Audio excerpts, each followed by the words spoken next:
Hey, I'm Chuck Bauman, and I have been a Lifeonaire coach for a while. Was one of the original Titanium members, and I want to talk to you today about the difference between being an employee and being an entrepreneur. Um, One of the things that I think a lot of people in Lifeonaire do is they either have a job and they build their side gig up to the point where they can quit their job, or they jump out of a job and build a business. So a lot of you have had that experience and came from an employee background. And I personally believe one of the most difficult transitions in the world is the transition from employee to entrepreneur. And I want to talk about it for just a minute about why I believe that. So when you're an employee, you really can't control how much money you make. It's very difficult to, you're going to get raises, you may get a promotion occasionally, but it's very difficult to control that. It's not as easy to raise your salary as it is to raise your revenue as an entrepreneur. So the longer you're an employee, the more you get used to sort of a certain amount of money. Now, if you look at an employee who's consistently getting the same paycheck, what they have left, their disposable income, is the difference between what their paycheck is and what their bills are, if that makes sense. So the cash available to spend is really salary minus bills. That's the way I think most people who have a paycheck think. So the key, if you're an employee, to having wealth is to save money. It's really the only path, if you're an employee, to wealth, is how much money can I save? So wealth building for employees is really about minimizing the amount of bills they have, minimizing expenses. If you can minimize what you spend and you can save more, then your wealth increases faster. Now, many of you have transitioned from that model to a model of, I've got a side gig, and if my side gig throws off money, that can help me increase my wealth faster. But you often don't change the mindset as they move from employee to entrepreneur. And it really, really, really slows down the wealth building process if you don't make the transition. So let's talk about how an entrepreneur's life looks. Number one, and I stole this from Ken Holmes, one of the other Lifeonaire coaches, lifestyle is equal to the assets managed times your return on investment, in parentheses, minus your taxes. Now, assets managed could be employees, it could be volunteers, it could be money, it could be houses, it could be anything. But when you're an entrepreneur, your lifestyle is equal to the assets managed times ROI, in parentheses, minus taxes. So let's talk about the entrepreneur who goes out and changes out their own toilets to save money. It's a perfect example. That's nowhere in that lifestyle equation. Saving money is an employee thought. So I want you to look. When you're an employee, saving money is the key to wealth. But if you look at the formula, if you write this formula down, lifestyle equals, parentheses, assets managed times return on investments, close paren, minus taxes. Nowhere in there is the secret to wealth involves saving money. As a matter of fact, a real entrepreneur doesn't think of that. that way. A real entrepreneur doesn't really have expenses. They have investments, and their investments make them money. So let's take the landlord, or say, who goes out and consistently does work for themselves because it, quote, saves them money. What could they be doing with that time?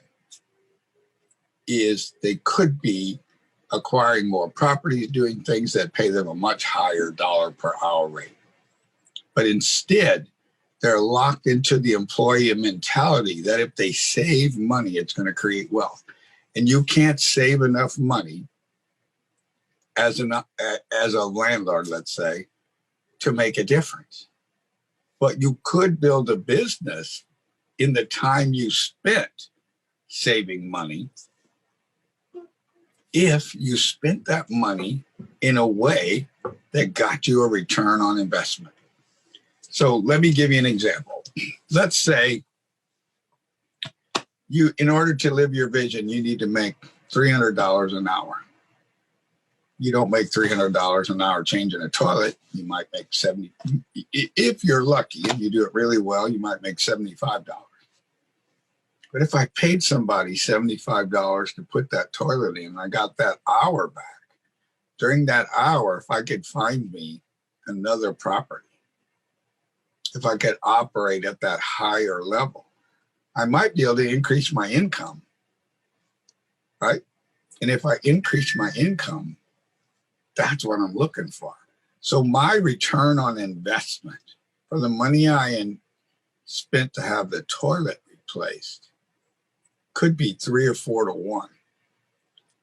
People don't want to they don't want to hire a bookkeeper because it, quote, they're saving money. But if you took the amount of time it takes you to do the books and you did something that pays you $500 an hour, then the return on investment is great. So if you go back to that formula, those are not expenses. Those are investments. It's an investment in a bookkeeper. It's an investment in a plumber. It's an investment in a virtual assistant. And as long as that investment pays you more than a return of your money, then you're making money. And you're making money by spending money, investing money in different things. Now, you don't want a negative asset. You don't want a return on investment that's lower than 1. You spend $1, you got 80 cents back. So you've got to be a good investor. But look at the difference in the mindset. An employee thinks an employee's right when they think the only way they can create any wealth is by saving money. But that's not true for entrepreneurs. You don't make money when you save money. You make money when you invest money. And you get a great rate of return. That's how you build wealth as an entrepreneur. And you've got to change your mind. You've got to make that shift. Many people I see never make that shift. So hopefully that makes sense to you. The difference between an investment and expense is the difference between being an employee and being an entrepreneur. Entrepreneurs make investments. Employees have bills. So let's talk about the other thing that's on that formula. Lifestyle equals assets managed times return on investment minus taxes. Minus taxes is a big piece of that. Now listen, you don't need to make near as much money as an entrepreneur to have the same lifestyle as a person who makes more money than you with a paycheck. And I will tell you, I believe a person who makes about, let's say, $130,000 a year gets a net pay of about $100,000. Let's say they pay $30,000 in taxes. Their lifestyle is equal to an entrepreneur that makes, it could be $50,000. I think an entrepreneur can have the same lifestyle on $50,000 And let me show you why. Let's say you spend $100 a month on your cell phone.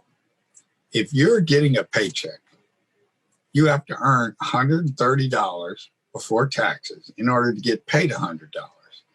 Then you pay $100 a month to the phone company, and that's it. So it costs you roughly $130 for that phone in gross income, which is what you pay taxes on.